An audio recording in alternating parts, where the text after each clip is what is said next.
Welcome again. We continue with the lessons, the prophecy. Last time I promised you that the next time we meet, I will be on the interpretations. We will interpret these bits that we've looked at and we see what they mean according to the Bible. But I've just remembered that it is also important that we consider the chapter 2 of Daniel, because this one gives us the right sequence. Apart from that, it talks about the same things that we've been discussing. So let's go into the book of Daniel chapter 2. There we find the dream that Nebuchadnezzar had, and he called Daniel to come and interpret the dream for him. When we consider Revelation chapter 13 and 17, Daniel chapter 7, we are reading about these as beasts, but in Daniel chapter 2, since they were given to a man who is not even a prophet, they were delivered to him as a statue, as an image like a man.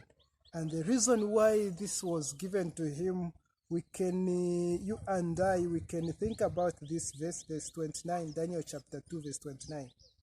As for thee, O king, thy thoughts came into thy mind upon the bed. What should come to pass hereafter? And he that revealeth secrets maketh known to thee whatever shall come to pass.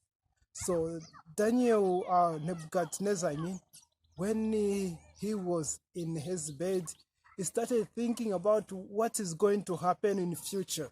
And when we consider Daniel had that attitude of being a king and him alone having the everlasting kingdom. So now God was revealing to him what is going to come.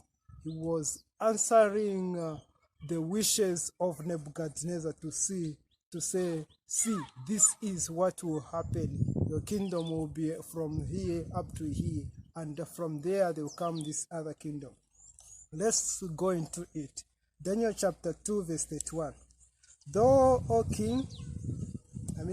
O king, sawest and behold a great image. This great image, whose brightness was excellent, stood before thee, and the form thereof was terrible. Daniel is now telling Nebuchadnezzar the dream. Verse 32, Daniel chapter 2, verse 32. This image's head was of fine gold, his breast and his arms of silver, his belly and his thighs of brass. 33. His legs of iron, his feet part of iron and part of clay. Verse 34. Thou sawest still that a stone was cut out without hands, which smote the image upon his feet that were of iron and clay, and break them to pieces.